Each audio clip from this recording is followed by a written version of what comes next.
Okay. There are always technical difficulties.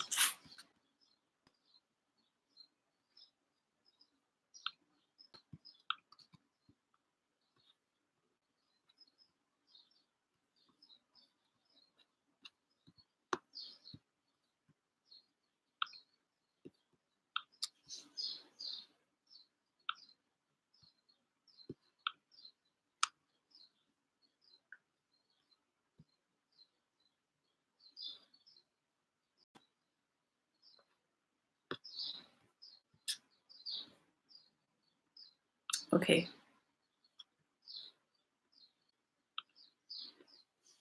I think I'm live. Sorry for anyone who's on here or is watching later.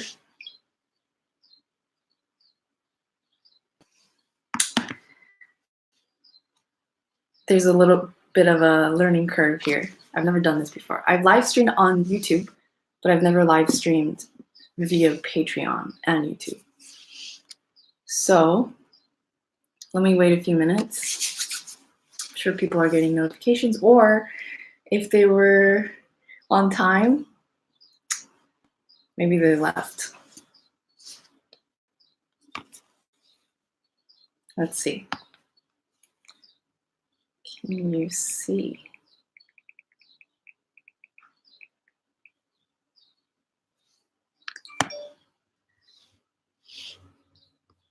Okay. Man.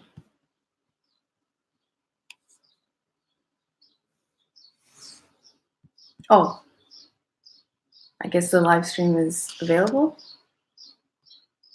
I can't see any comments though.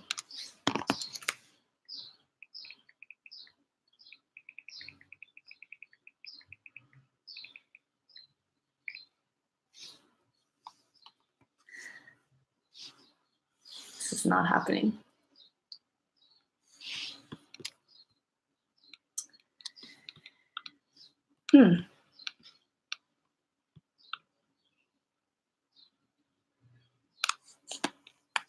Okay, so I'm really not sure who's on here or where the comments are coming, because it's not really working. Okay, apologies for the delay and the technical difficulties, but this is the first stream, so please forgive me for that. Okay, so I can't see the stream, even though I did receive a message that someone commented, but I see a chat box here, which is blank.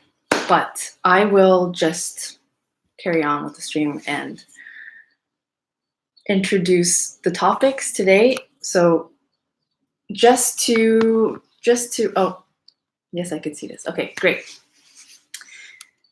So just to recap, thank you so much, first of all, for supporting me on Patreon. It's incredible. I really, really appreciate it. Please forgive me for the setup today and probably for the next 1 or 2 live streams, it'll be in this manner. But I just moved. I don't have a keyboard here, and my practicing situation is a little bit unpredictable. So for the moment, I would like to answer questions, and hopefully I could explain some questions and explain some answers to questions. Let's see. Wow. Okay, so the first thing is Bati's question, which is about how do you know when something is finished, like a piece of music? Okay, there I see him. Okay, and I get this question a lot, and I think about it a lot. But if you were to really be aware of your intention behind what piece you're writing, how you want it to sound production-wise, musically, and also performance-wise, that gives you a structure to understand, okay, at what point am I satisfied with this? And it's a tough question. And there are several factors that go into it whenever you're in those final stages of a piece. So two rules or two things that I think about a lot is, can I add more or can I take out anything? And I think that's hard to do because when you're building a piece, you're thinking about, okay, how can I develop this? Where can I take this melody? How can I develop this harmony or not? How can I blah, blah, blah. But in the final stages, I think you kind of have to pull back and look at what you've written and also try to view it from a third person perspective. So one step removed, and I think this is where comparison comes in handy, because if you're composing music or writing music in sort of a void, then you're really limited to understanding the final product and how this piece fits into the whole musical context. But if you're also comparing it to other pieces that you may have liked or other artists that you admire, kind of imagine what kind of music that they've put out and what you like, and if what you just wrote matches that. And I think that's a good process to go through. Okay, now that I see some people on here, if you're on here, please comment, because I've been having some trouble with with the stream, and I'm not really sure if everyone knows how to comment. Okay, so before I answer another question, just a little bit of an update in terms of what's going on in my life and things related to YouTube. So I've been putting out roughly 1 to 2 videos a month in the past few months. I've spoke about this before on Instagram live streams and Q&A sessions, but I'm going through a transition. Like I said, I just moved to New York City from Toronto, and because there are a lot of unknowns in terms of where I'm going to work in terms of a piano and what kind of keyboard I'll have in my room. This is my room, by the way. Okay, this is my room. So the keyboard will go right here. And as you can see, there's a door. So it's not really a big room, and there are limitations in terms of what I can put here. I have roommates, and I can't have a piano or anything like that. So the only option I have is a keyboard, but I'm not really sure which one I'll be putting in here because of a few different factors that I'm trying to figure out. And previously, I think a lot of people didn't know where I was living or what kind of situation it was. Where I filmed, with the Schumann piano and the room with the wood and all that is not, that's not my house. I lived there, but I lived with a host family who was extremely, extremely gracious and was a huge part of helping me build what I've built in the last 2 years with videos and also with music. And I was extremely lucky because there was a piano there and a space that I could use to work. Of course, because I'm not in my own space, there are limitations as always, but it was a great experience for me, and I loved living there. The reason I chose to move was several reasons. I was finishing up a fellowship at the Glen Gould Conservatory, and very soon my student permit is expiring. I have returned to the States, and also just for a change of pace. I never really found that I had much chemistry with the music scene in Toronto, and I think that's largely because of the work that I do is very reclusive in a way, and also I've been traveling a lot, so I really support on Patreon really helps me with life stuff. So that being said, I wonder if I could move on to the next question. If you have any questions, please put it in the chat here. I know that there's probably just a handful of people on here. Maybe just 2, I'm not sure. But regardless, this is really cool. I'm hoping that understanding this setup and you all are familiar with this space that we can build together, that I could use these videos, these live streams, to show and explore more things here. I've hesitated to turn it into a fully fledged video on YouTube because I've gotten quite attached to this level of standard in terms of editing and presentation for YouTube. And I think there's nothing wrong with that. I really value the things that I keep in place when I'm editing. And of course, it's always about the music, but there are extra musical things that I really care about. So anyway, let's see. I had a question about music fundamentals or fundamental habits at the piano.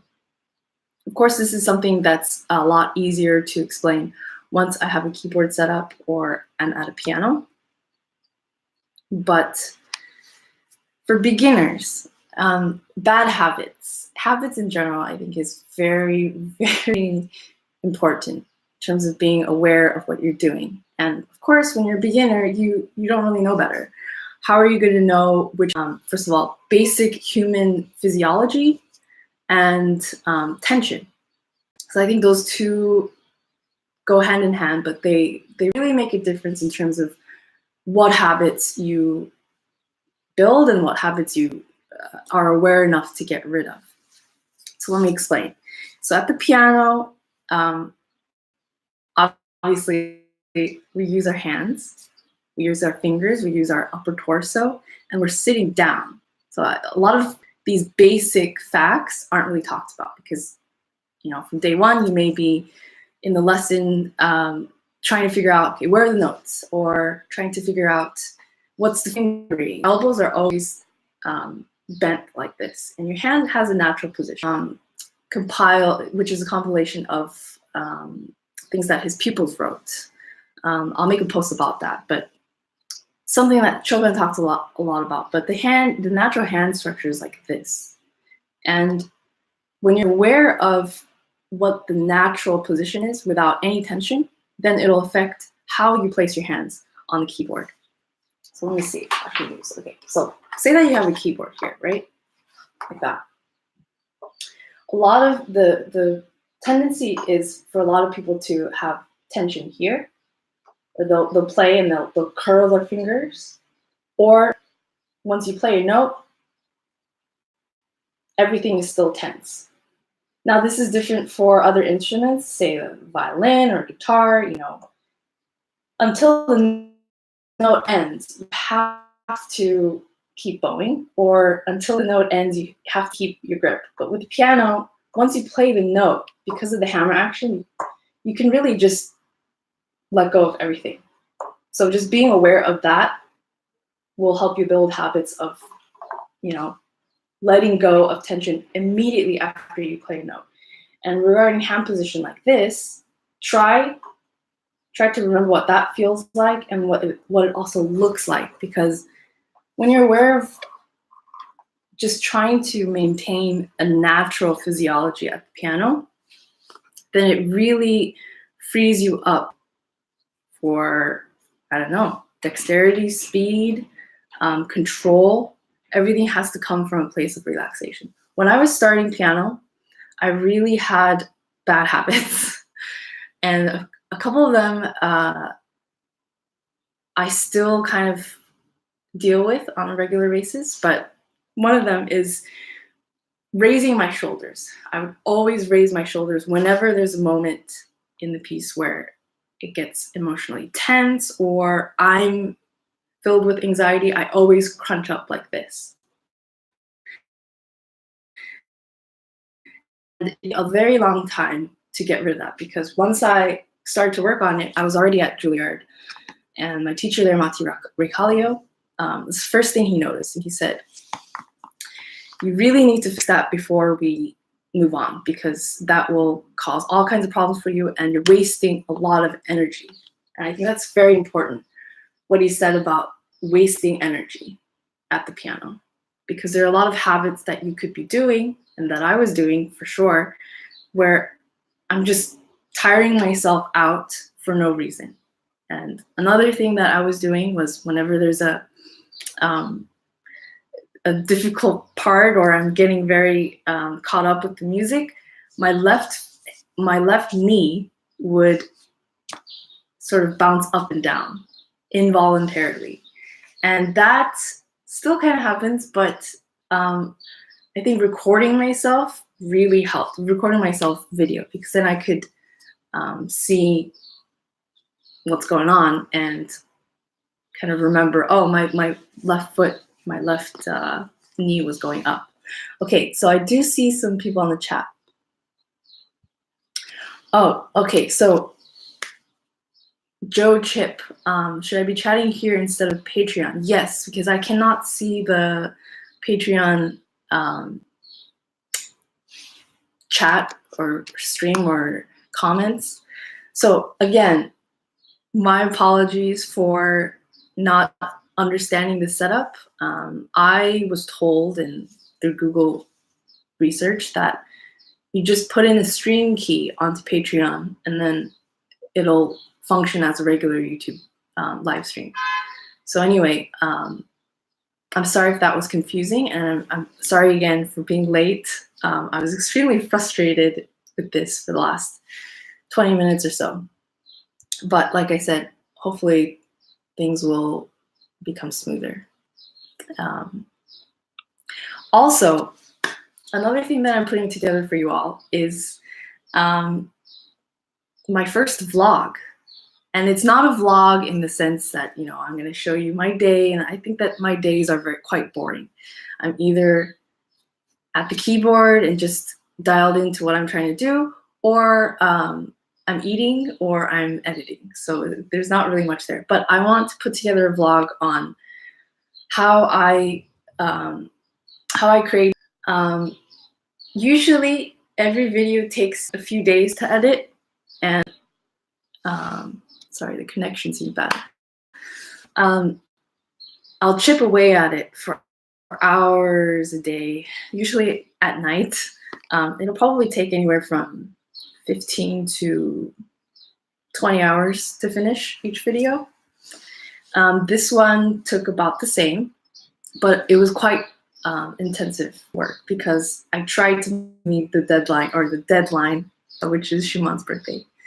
But I want to put together a video on some more details behind what exactly I was doing, how I came up with the piece, what it's like actually editing, and not in terms of, you know, what happens in Final Cut, but what I'm doing at the piano, and also voiceovers, a lot of things that I normally don't share. And if I do, it's through, you know, a picture here or there on Instagram.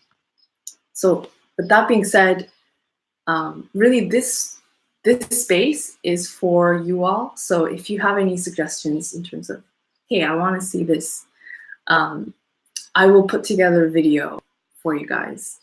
And I'll be putting together music related videos regardless. And I didn't specify it on the Patreon page because, you know, it's a vague idea.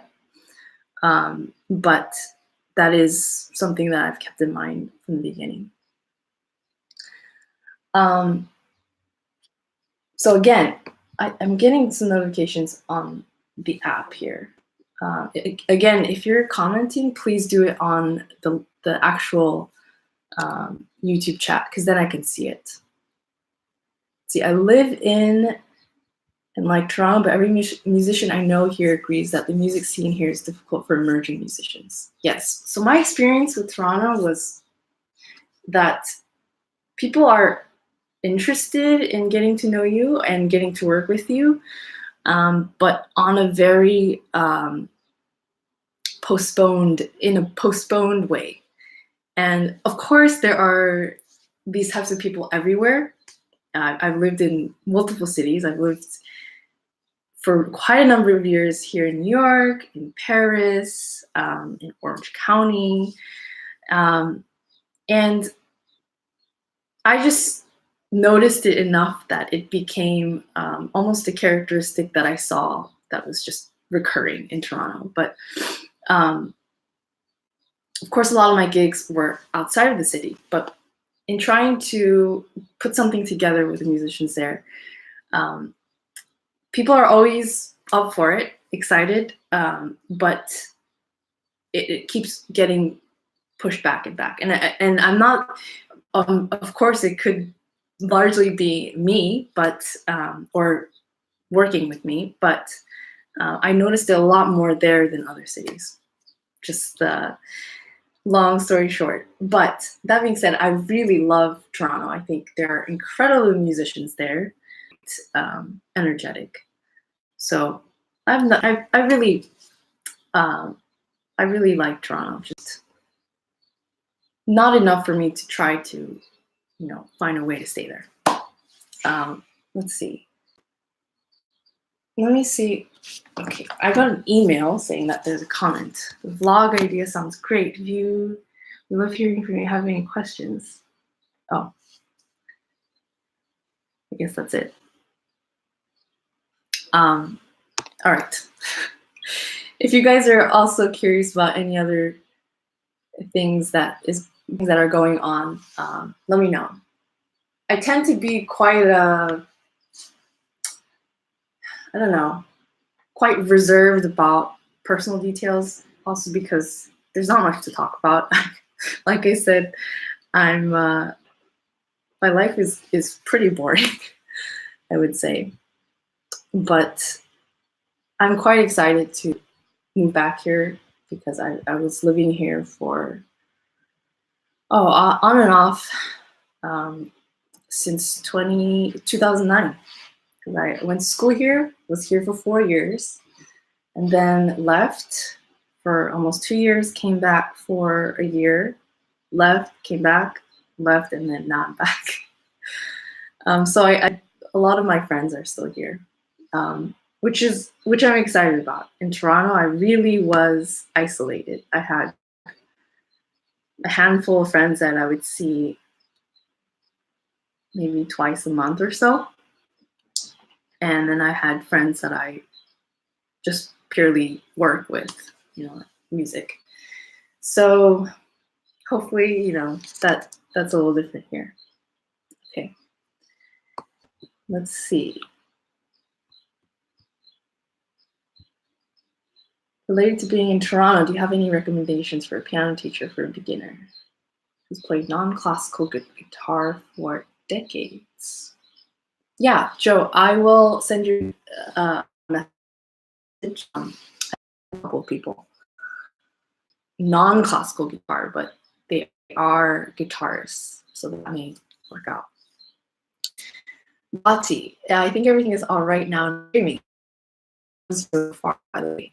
It has been a little crazy. This place that, like I said, is furnished, so I didn't have too much to bring. But what else? That's about it. And there's a kind family here in New York that lets me practice on the piano. I've given house before, and the last time I was living here, I was there regularly. The only problem is that they're selling their place, so me being able to practice there is going over there to practice here and there. And I've been listening to a lot of Disney music because for PBS we're doing an episode coming up on Disney songs, and I have to write something that is Disney song like. So I've been listening to a lot of Disney songs, and I think maybe because of a change of location and just a change pace in life and all of these different transitions that I've been quite listening to Disney songs because they're, you know, theatrical in a sense, and they're crafted in a way that's supposed to make you feel what the character is feeling and that sort. So, you know, I would be walking around in between things and I'd be listening to Disney music and I'd get super emotional. So that's how my week has been going so far. One of the songs that I listened to a lot yesterday was this beautiful arrangement. I'm not sure, it was in a playlist of When You Wish Upon a Star. And the strings, the way it was all up with the choir, it was just so beautiful. Okay, let's see. I love the video on your, first of all, hello again to everyone. Holt, Bati, Joe, Juan. Okay, I love the video of your practice session. I think I waste a lot of time while practicing, and your video gave me a lot of insight. Thank you.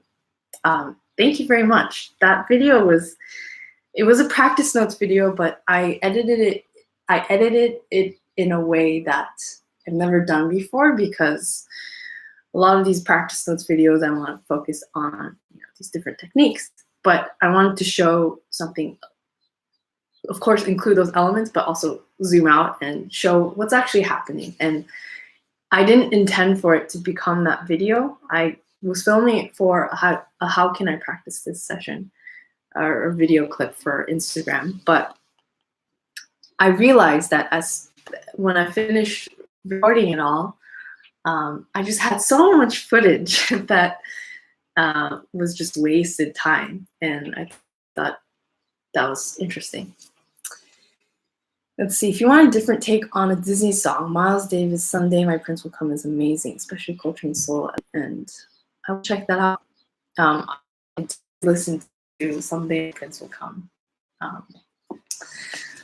Let's see, I love how, even though you know that Disney movies and Disney songs, they're all contained in this sort of idealistic, you know, fictional, innocent setting. I do appreciate the I guess the lack of, or it's not really self-conscious, the Disney music, because you just, you know, you're not afraid to be cheesy. And sometimes things that you think about and life is cheesy sometimes. So anyway, okay. Charles, hello.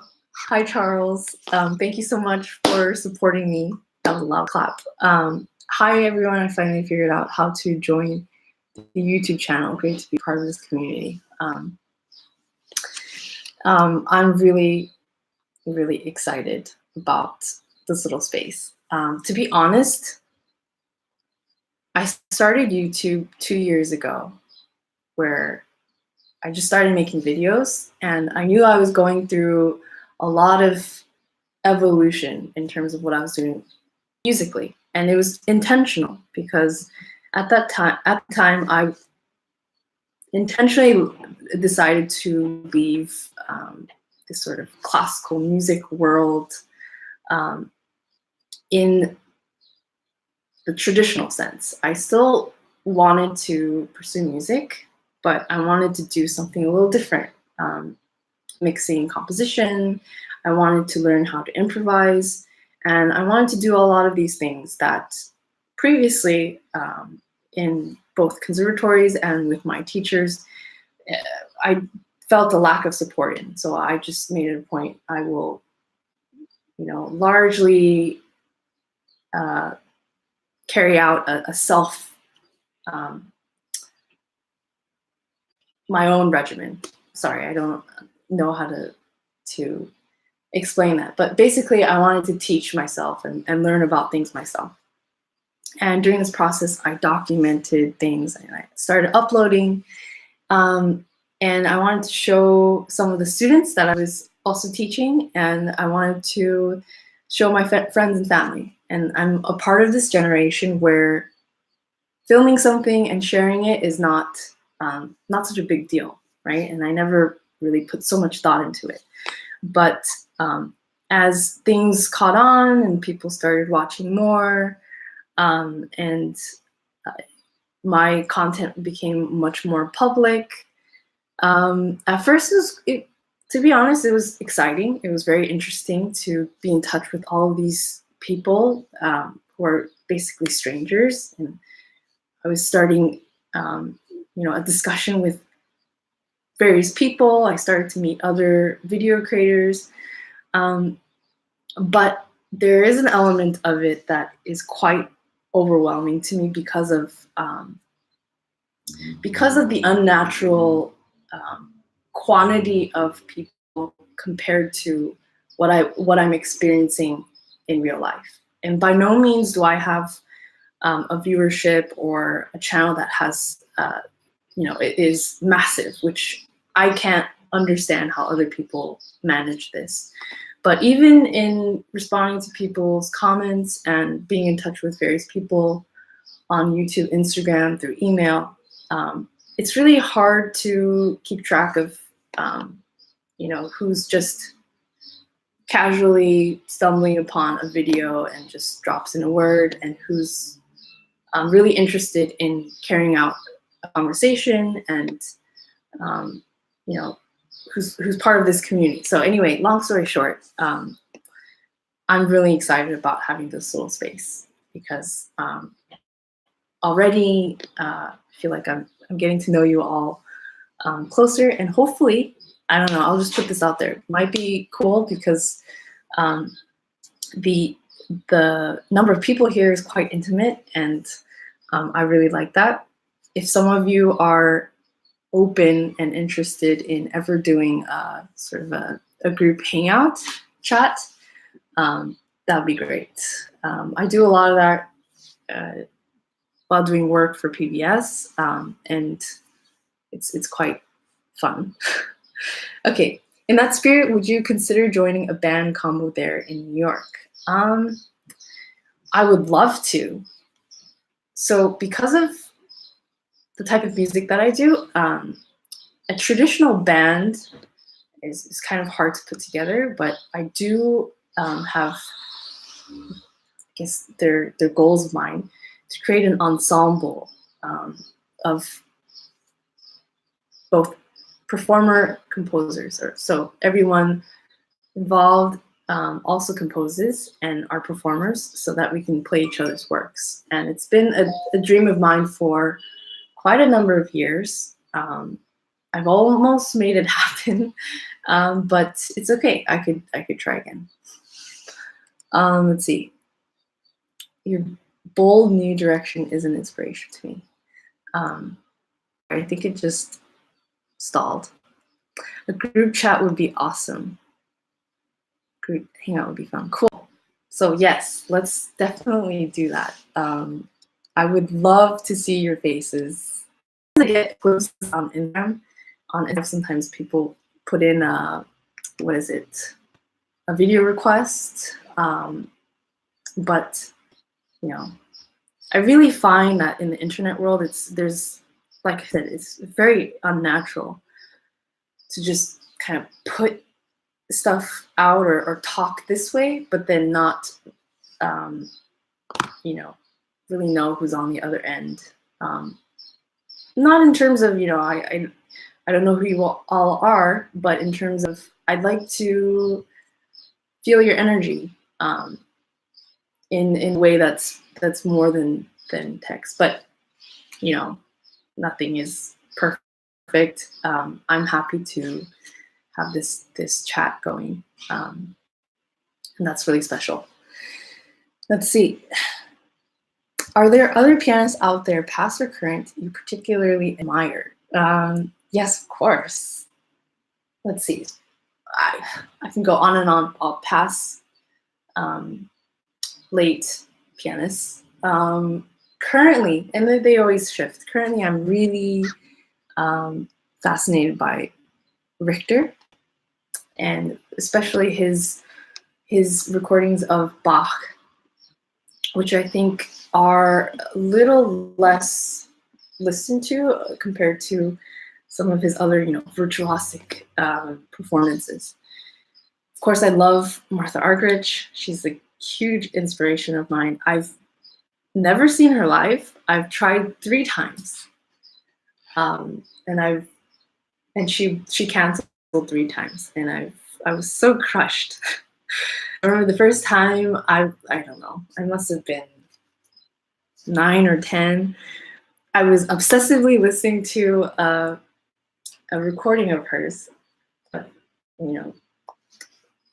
think it was like a couple CDs actually, but it was around the time when I first discovered her as a little kid, and I saw that she had a concert in in LA. I begged my mom to get tickets, and my family is, by no means, poverty level, but at the time it was like a big deal. It's not, my family wasn't well off, so it was a big deal to get these tickets. Got there, I had these CDs, I wanted her to sign it, and then she canceled. And I wasn't aware that she was the canceling type, so I just thought, how could this happen when, I looked forward to it so much. And then years passed, and then I was in Poland doing this piano thing, and she was performing there, and there I missed her. So out of 3 times she canceled twice, and the third time I missed her. So we were together with a group, and we knew that Martha Argerich was performing. She's performing Prokofiev Third Piano Concerto. And I was with a group of pianists who were all Polish, and there was a split in terms of people's willingness to go or not, because it was quite far away, and where we were all camping out in this, central part. So anyway, half of the people said, no, she's going to cancel, and it was heavily pouring, and also the tickets were sold out. And the other half said, no, we'll go anyway. You never know. There could be a lot of people that don't show up, and also she could show up. And I was influenced by the people that said, no, she'll probably cancel, and the tickets were sold out anyway, so we'll just stay here, and the weather's terrible. So I stayed. And I remember, I was 13 at the time, I remember thinking, I should have gone anyway, you never know. And then I waited until like 1 a.m. when everyone else returned, because I was curious, did they see it? And after a certain hour, I thought, I knew for a fact, they saw it. And I just remember thinking, never again will I not try something just because there's a chance that it's not going to happen. So that was a huge lesson for me, and just like in life in general, because to this day, I regret it. So anyway. Long story there, but I learned my lesson. Martha just canceled her Singapore concert. Yes. Would you consider critiquing music we've written? No problem if that's not something you'd be interested in. Of course, I will be. I'm not sure if that's something you want me to do in a live stream, sort of. In the open, but I won't guarantee that, in what way that I'll do it. But yeah, please email it to me. I'd love to see what you've all written. Let's see. Richter earned a reputation for being difficult and aloof too. He canceled performances on whims and arrived late without explanation or apology. And he also did not favor studio recordings. That seems like a common trend amongst, you know, a lot of these famous pianists. They all had quirky personalities. They were particular about, you know, recording and not recording. Let's see. Many musicians here, quite probably, besides a group chat, it would also be fun to see a group jam, if that's possible, or exchange musical ideas to create music live. That would be really, really cool. How would that work? Because I know there's a delay. I think it'd be cool to put up a mash, do a mashup of some sort where everyone takes a certain part and then we put it together. Because I've seen a lot of those on the internet, and I've always found it interesting. Charles, for any Schubert fans, I really recommend Pires. Yes, she's amazing. She's really amazing. Let's create a common DAW document and add something. That'd be really cool. So far I have that live stream document going, and there are some questions there that would be more appropriate to answer with the keyboard. But let me see if there's something. Yeah, hand coordination I'd like to show at the piano. Also improvising with progressions in box style. That is something that I would love to show, because that's something I love working on and studying, and it's really the starting point to all of this that I do in terms of imitating composers. Because I really wanted to get to a point where I'm not just playing something written by a composer, but I'm understanding what he or she wrote and then interpreting it in a way that is recreative instead of you know, just on a more surface level, just copying, or I don't know if that makes sense, because you are recreating anything when you're playing a piece of music, but I wanted to recreate the music with interpretation that is so as close as I can be to, you know, as if I were to compose it, so to say. And it was really an exploration that I started as a pianist, not really as a composer. Of course, now it's quite intertwined. I study a lot of composers' scores and music so that I could try to understand how they build pieces together, and how I can apply that to my own writing. And a note on, so I will touch on this more.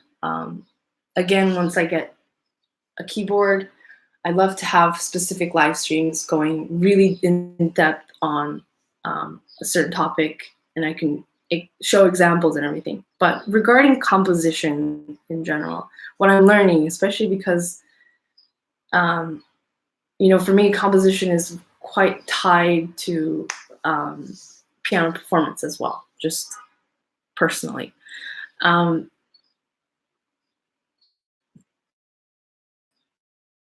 Understanding the grammar behind things, even when the language is inconsistent or a particular composer is using a formula of some sort, if you can find a way creatively, or maybe in an original way, or in a way that's been practiced by many people, if you can find a way to keep condensing the material down and down to the core essential skeletal framework, then you can kind of understand, oh, you know, this is this type of pattern around this, or this type of color around this type of movement. And then you start to see, almost like if you were to strip down the outer layers of a house, you could kind of see the different parts.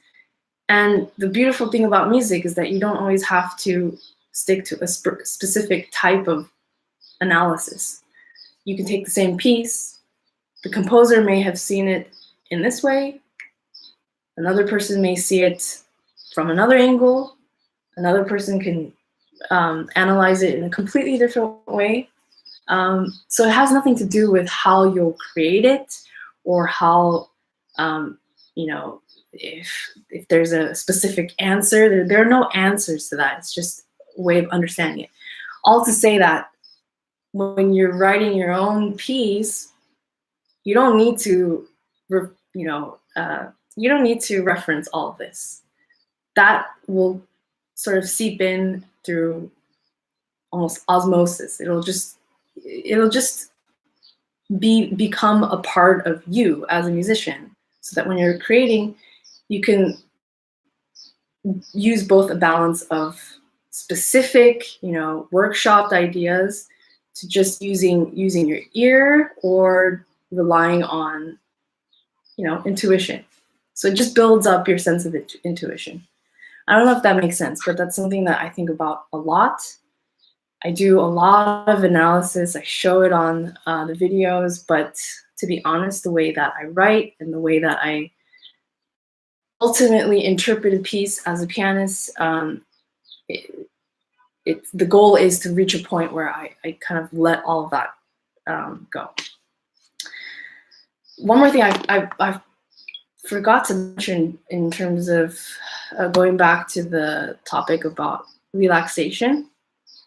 There's a very good exercise that one of my teachers showed me, just to get yourself in a place where you're completely relaxed.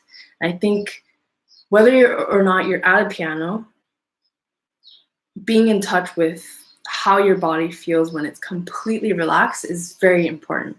And the exercise is very simple. I can't show you completely because I'm sitting down, but the basic thing is you extend your arms.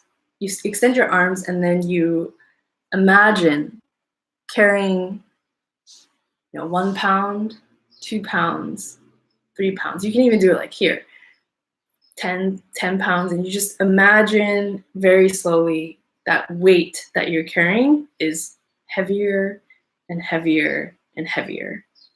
And it really works. And then imagine that this weight is attached to a string, right? And once it gets so heavy that you feel a lot of tension in your arms, imagine someone else coming to it and just snipping the strings.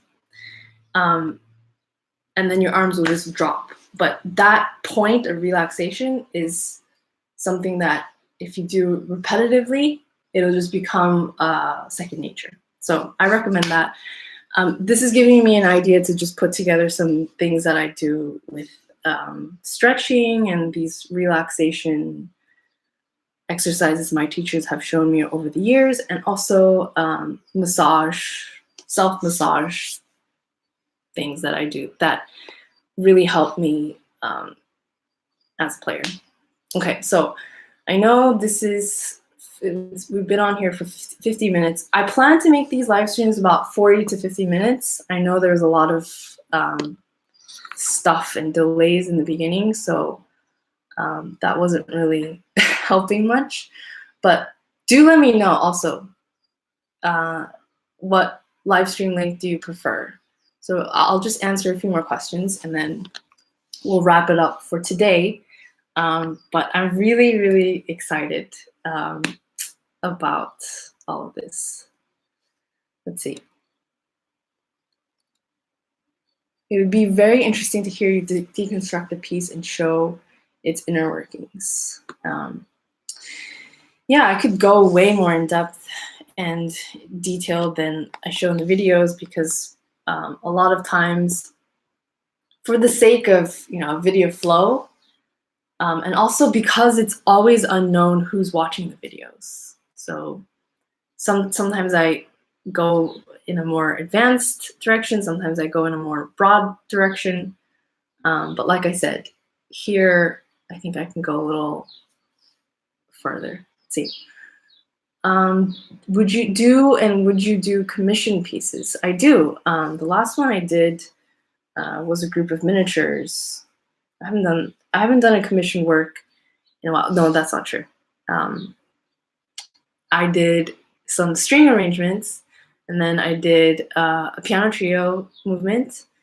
But I guess I remember the miniatures because that was the last commissioned work that I was so intrigued with the process of, because it was the first time I was able to combine music and visuals. So the commission was for both composition and videos. Let's see. By the way, Olafson seems solid too. Critics praise his Bach recordings. I'll check him out. Gold's rendition of this composition was so ahead of its time. I really like Glenn Gould's playing. By the way, I love your left-hand etude, Nari. Will it be on the album you talked about? Yes. So this album is in the works. I've been mostly chipping away at writing and scrapping, writing, scrapping. But yes, that left-hand etude, along with the right-hand etude, will be on the album for sure. So regarding an album, or talking about recording, makes me think about Bapti's question again, about how do you know when the piece is finished? Sometimes it's hard to know when you're writing, in my opinion, whether or not that extra finish involves how you perform it, or that extra finish is required by actually changing something in the music. Sometimes it's a little bit of both, but I think especially when you're writing something that is to be performed, that's a huge part that you have to consider. And it could be in the plus or in the negative. Sometimes you have to write things in a way, assuming that the performance of this may not always be 100% the way that you want it. So then how can I compose this so that there's a little bit of leeway? That being said, you never want to compromise because of this, but I do find it interesting that sometimes when I'm writing a piece and I am kind of frustrated near the end, I think that there's a little bit more that can be added, something doesn't quite feel right. But then when I just put the pencil away, take that music, and I just practice it as a pianist, and I practice it, for an hour, 2 hours, however long it takes for me to do it. Practice it enough so that I feel very comfortable with it.